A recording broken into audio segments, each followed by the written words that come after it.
اور اگر صحیح سے اپنے دل اور دماغ کا استعمال کیا تو یہ خزانہ تمہیں مالا مال کر دے گا۔ منصور کا دل خوف سے بھرا ہوا تھا۔ وہ سوچ رہا تھا، کیا یہ میرے لیے کوئی آزمائش ہے؟ اس نے سوچا، اگر یہ واقعی میں خزانہ ہے تو اس کی تمام مشکلات کا کوئی نہ کوئی حل تو ضرور ہوگا۔ لیکن اسے اس بات کا بھی اندازہ تھا کہ یہ کوئی معمولی کھیل نہیں ہے۔ گلی میں اب بھی خاموشی چھائی ہوئی تھی اور ہوا میں سرد پن محسوس ہو رہی تھی۔ منصور نے وہ صندوق اٹھایا اور اپنے مکان میں لوٹ آیا، لیکن آج نیند اس کی آنکھوں سے بالکل اوجھل تھی۔ بے چینی کے عالم میں جب اس نے کتاب کو کھول کر اور پڑھنے کی کوشش کی تو اسے معلوم ہوا کہ جنگل تک جانے کے لیے اسے ایک خاص راستے پر جانا ہوگا جو علامود کے پرانے بازار کے پیچھے ایک خفیہ دروازے سے شروع ہوتا ہے۔ لیکن کتاب نے منصور کو خبردار کیا تھا کہ اس سفر میں خطرے پیش آئیں گے اور اسے ہر قدم پر اپنی دانش مندی کا مظاہرہ کرنا ہوگا۔ اگلی صبح منصور نے فیصلہ کر لیا کہ وہ اس خزانے کی تلاش میں نکلے گا۔ منصور اپنے ساتھ اس آئینے اور کتاب کو لے کر گھر سے چل پڑا۔ وہ سوچ رہا تھا، پتہ نہیں یہ سفر اس کی زندگی کو کس طرح بدل دے گا، لیکن اسی کے ساتھ یہ سفر اس کے حوصلے اور نیت کا بھی امتحان ہوگا۔ منصور کتاب اور آئینے کو ساتھ لے کر علامود کے پرانے بازار کی جانب روانہ ہو گیا۔ بازار پہنچ کر منصور نے دیکھا کہ بازار میں بہت بھیڑ خرید و فروخت کے لیے جمع ہے۔ کتاب میں بیان کردہ خفیہ دروازے کا سیرا تلاش کرنا آسان نہیں تھا۔ کتاب کے مطابق خفیہ دروازہ ایک پرانی قلعے نما دکان کے پیچھے تھا۔ کافی ڈھونڈنے کے بعد آخرکار منصور کو وہ دکان نظر آئی جو قلعہ نما بنی ہوئی تھی۔ منصور جب اس دکان کے قریب پہنچا تو اسے وہاں ایک دکاندار نظر آیا جس کی آنکھوں میں گہری چمک تھی۔ دکاندار نے منصور کو دیکھا اور مسکراتے ہوئے بولا، کیا تم کچھ خاص تلاش کر رہے ہو؟ منصور نے جھجکتے ہوئے جواب دیا، جی مجھے ایک راستہ چاہیے جو اس کتاب نے مجھے بتایا ہے۔ منصور کی بات سن دکاندار کچھ دیر خاموش رہا، پھر آہستہ سے کہنے لگا، یہ راستہ تمہیں ضرور ملے گا، لیکن یاد رکھنا اس راستے کے ہر موڑ پر تمہارے ارادے اور نیت کا امتحان لیا جائے گا۔ اگر تمہارے دل میں ذرا بھی لالچ ہو تو واپس پلٹ آ جانا۔ یہ کہہ کر دکاندار نے ایک پرانا دروازہ جو زنگ آلود تھا کھولا، جو اس دکان کے پیچھے چھپا ہوا تھا۔ دروازہ کھلتے ہی منصور نے دیکھا کہ ایک لمبی مگر اندھیری سرنگ تھی جس کے آخری سرے پر کچھ مدھم سی روشنی نظر آ رہی تھی۔ منصور نے گہری سانس لی اور قدم آگے بڑھا لیا۔ سرنگ کے اندر جاتے ہی عجیب و غریب آوازیں منصور کو سنائی دینے لگی۔ دیواروں پر طرح طرح کے نقوش بنے ہوئے تھے۔ ماحول ڈراؤنا ہونے کے باوجود دلکش نظر آ رہا تھا۔ جیسے ہی منصور آگے بڑھا، سرنگ کا فرش ہلنے لگا اور اچانک ایک آواز سنائی دی جو کہہ رہی تھی، پہلا امتحان ایمانداری یا لالچ۔ تھوڑی دیر بعد منصور کے سامنے زمین سے ایک یاقوت کا صندوق نمودار ہوا جس پر لکھا تھا، یہ خزانے سے بھرا ہوا ہے، تم چاہو تو اسے لے کر یہاں سے چلے جاؤ۔ منصور نے صندوق کو غور سے دیکھا تو اس کے اندر سونے جواہرات نظر آ رہے تھے۔ اس کے دل میں خواہش جگی کہ اسے لے لے، لیکن اسے کتاب کی وہ عبارت یاد آئی کہ لالچ تم سے تمہارا سب کچھ چھین لے گی۔ کچھ دیر سوچنے کے بعد منصور نے صندوق کو چھوئے بغیر سر جھکا کر آگے بڑھنے کا فیصلہ کیا۔ اس کا آگے بڑھنا تھا کہ ایک نیا دروازہ اس کے سامنے نمودار ہوا۔ دروازے کے کھلتے ہی منصور نے دیکھا کہ اس کے سامنے ایک بہت بڑی گھاٹی ہے جس کا دوسرا کنارہ بہت دور تک نظر آ رہا تھا۔ گھاٹی کے درمیان ایک پل بنا ہوا تھا اور پل کے نیچے آگ بہہ رہی تھی۔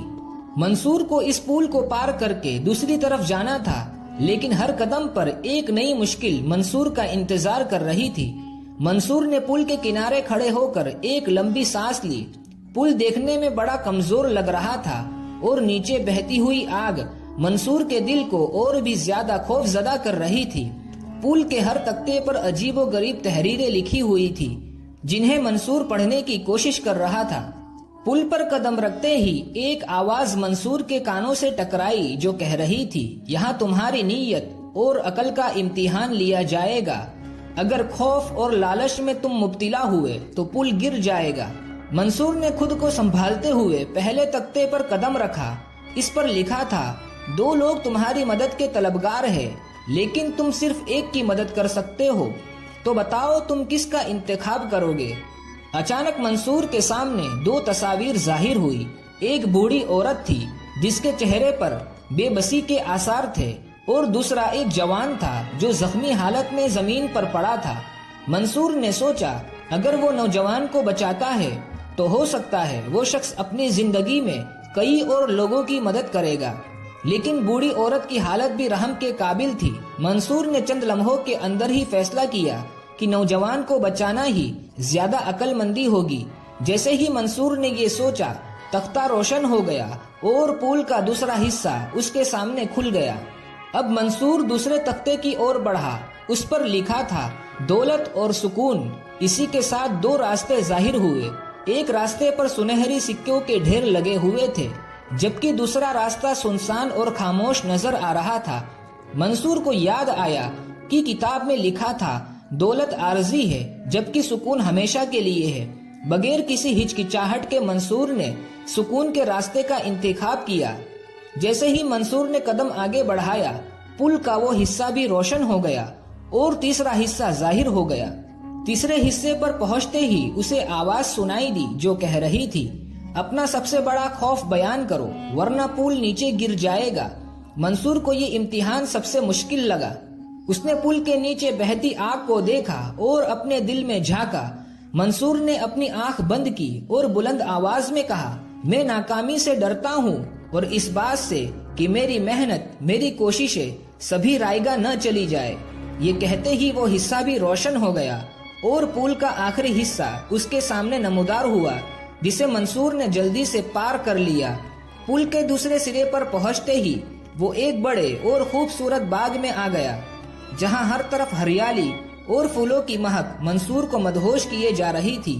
باغ کے بیچ میں ایک اور صندوق رکھا ہوا تھا۔ صندوق کے قریب ایک تختی پر لکھا ہوا تھا، یہی تمہارا انعام ہے، لیکن یاد رکھنا اسے دل سے قبول کرنا ہوگا، نہ کہ لالچ سے۔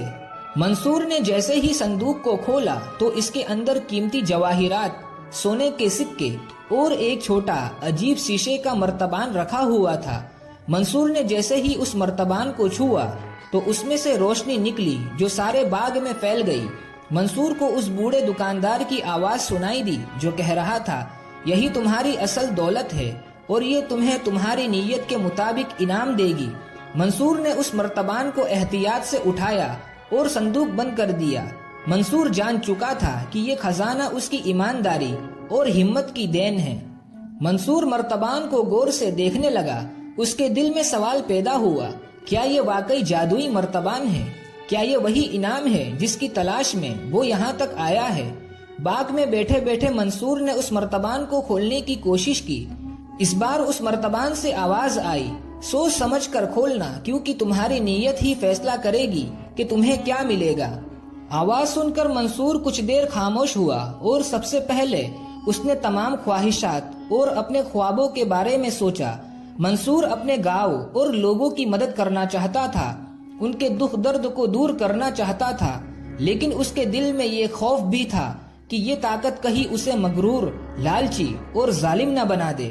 آخرکار اس نے ہمت کی اور مرتبان کا اوپری حصہ کھول دیا۔ اس کے کھلتے ہی اس میں سے دھواں نکل کر آسمان پر پھیل گیا۔ دھواں ختم ہونے کے بعد منصور کے سامنے ایک نقشہ ظاہر ہوا۔ یہ نقشہ کسی اور خزانے کا پتہ دے رہا تھا، لیکن اس پر لکھا تھا، یہ خزانہ صرف ان کے لیے ہے جو دوسروں کے لیے سوچتے ہیں۔ منصور نے نقشہ اٹھایا اور اسے غور سے دیکھا۔ اس پر عجیب سے نشانات بنے ہوئے تھے۔ انہیں سمجھنے کے لیے منصور کو ایک عقل مند شخص کی ضرورت تھی۔ تھوڑی ہی دیر میں اسی باغ میں ایک دروازہ نمودار ہوا۔ اس دروازے کے اوپر لکھا تھا، یہ دروازہ صرف ان کے لیے ہی کھلے گا جو سچائی کے راستے پر ہے۔ منصور نے بغیر کسی ڈر کے دروازے کی طرف قدم بڑھایا۔ دروازے کے قریب پہنچتے ہی دروازہ خود بخود کھل گیا۔ منصور اس دروازے سے اندر داخل ہو گیا۔ یہ اصل میں ایک غار تھی جو اندھیروں میں ڈوبی ہوئی تھی۔ غار کی دیواروں پر کئی طرح کے نقشے بنے ہوئے تھے اور زمین پر کئی پھٹی پرانی بوسیدہ کتابیں اور ہڈیاں بکھری پڑی تھی۔ منصور نے آگے قدم بڑھائے۔ ہر قدم کے ساتھ غار کی دیواریں قریب آتی جا رہی تھی، جس سے منصور کو سانس لینے میں پریشانی ہونے لگی۔ کئی گھنٹوں کی محنت کے بعد وہ غار کے آخری کمرے میں جا پہنچا، جہاں ایک پتھر پر ایک بہت ہی ضعیف بوڑھا بیٹھا ہوا تھا۔ بوڑھے شخص کے ہاتھوں میں ایک چراغ تھا جس کی روشنی پورے کمرے کو روشن کر رہی تھی۔ بوڑھے نے منصور کو دیکھا اور مسکرا کر کہا، تم وہی ہو جس کے بارے میں پیشن گوئی کی گئی تھی۔ یہ چراغ تمہاری امانت ہے، لیکن یاد رکھنا اس کا استعمال صرف دوسروں کی بھلائی کے لیے کرنا۔ منصور نے احترام سے چراغ کو اپنے ہاتھوں میں لیا اور بوڑھے کا شکریہ ادا کیا۔ جیسے ہی وہ چراغ کو لے کر باہر نکلا، اس نے محسوس کیا کہ غار کی تاریکی روشنی میں بدل رہی ہے اور اس کا دل سکون سے بھر گیا ہے۔ غار سے باہر آ کر منصور اپنے گاؤں کی اور چل پڑا۔ اس کے ہاتھ میں جادوئی چراغ تھا اور دل میں ایک نئی امید جگمگا رہی تھی۔ منصور جانتا تھا کہ یہ چراغ محض ایک طاقتور چیز نہیں، بلکہ یہ اس کی آزمائش ہے جو اس کے ارادوں اور نیت کو جانچنے کے لیے اسے دیا گیا ہے۔ گاؤں پہنچ کر منصور نے ہر غریب اور پریشان حال لوگوں کی مدد کرنی شروع کر دی۔ جو بھی ہیرے جواہرات وہ اپنے اس سفر سے ساتھ لایا تھا، وہ لوگوں کی بھلائی میں خرچ کرنے لگا۔ کچھ ہی وقت میں اس کی سخاوت کی شہرت پورے گاؤں میں پھیل گئی۔ بڑی سے بڑی پریشانی کو وہ اس چراغ کے سامنے کھڑا ہو کر دل میں سوچتا، وہ چیز اس کے پاس ظاہر ہو جاتی۔ لوگوں کو اس نے اپنے سفر کا سارا حال کہہ سنایا اور بتایا کہ کس طرح ساری منزلیں طے کر کے اس نے جادوئی چراغ حاصل کیا ہے۔ لیکن یہ چراغ دلوں کی نیت پر ہی فیصلہ کرتا ہے۔ منصور کے پاس موجود چراغ کی خبر پورے گاؤں میں پھیل گئی۔ ہر کوئی اس سے اپنی مشکلات کے حل کی درخواست کرنے آتا۔ کوئی بیمار تھا، کوئی قرض میں ڈوبا ہوا تھا، تو کسی کے پاس کھانے کو کچھ نہ تھا۔ منصور ہر ایک کی مدد کرتا رہا، لیکن کچھ ہی وقت کے بعد منصور نے محسوس کیا کہ ہر دفعہ چراغ کا استعمال اسے جسمانی طور پر کمزور کرتا جا رہا ہے۔ ایک دن گاؤں کے سب سے زیادہ لالچی تاجر جمال نے منصور کے پاس آ کر کہا، مجھے اپنے لیے ایک بڑی حویلی اور بے شمار خزانہ چاہیے۔ منصور نے اسے سمجھایا کہ یہ چراغ صرف ضرورت مندوں کے لیے ہے، لیکن تاجر نے اصرار کیا اور غصے سے کہنے لگا، اگر تم نے میری خواہش پوری نہ کی تو میں تمہیں سخت سزا دوں گا۔ منصور نے چراغ کی طرف دیکھا اور اس سے کہا، یہ چراغ تمہیں اس چیز کی طاقت دے سکتا ہے جس کی تمہیں خواہش ہے، لیکن لالچ کا انجام کبھی اچھا نہیں ہوتا۔ تاجر نے چراغ کو زبردستی چھیننے کی کوشش کی، لیکن جیسے ہی تاجر نے چراغ کو ہاتھ لگایا، اس میں سے آواز آئی جو کہہ رہی تھی، لالچ بری بلا ہے۔ اس کے بعد چراغ نے خود کو روشن کیا اور ایک تحریر ظاہر ہوئی جس پر لکھا تھا، یہ چراغ صرف ان کے لیے ہے جو دوسروں کی بھلائی چاہتے ہیں۔ یہ واقعہ پورے گاؤں کے لیے ایک سبق بن گیا۔ لوگ جان گئے کہ طاقت اور دولت صرف اس وقت معنی رکھتی ہے جب اس کا استعمال نیکی کے لیے کیا جائے۔ منصور نے چراغ کو اپنے ساتھ رکھا، لیکن اب اس کا استعمال صرف انتہائی ضرورت کے وقت کیا۔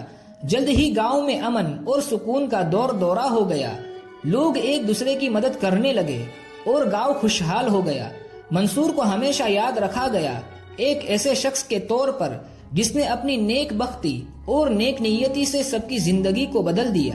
منصور کی کہانی بتاتی ہے، حالات چاہے جتنے بھی ناگوار کیوں نہ ہو، خود پر اعتماد رکھنا اور آگے بڑھتے رہنا ہی زندگی کا اصل مقصد ہے۔ دولت ملنے کے بعد بھی خود کو جھکائے رکھنا اور ضرورت مندوں کی مدد کرنا ہی اصل انسانیت ہے۔ لالچ اور خود غرضی انسان کو برباد کر دیتی ہے، لیکن نیک نیتی اور خدمت خلق خود کو اور دنیا اور آخرت کو بھی سنوار دیتی ہے۔ امید ہے کہ یہ کہانی آپ کو پسند آئی ہوگی۔ کمنٹ میں لالچ اور سخاوت کے بارے میں اپنی رائے ضرور شیئر کریں اور ویڈیو کو لائک کر کے آگے شیئر ضرور کیجیے۔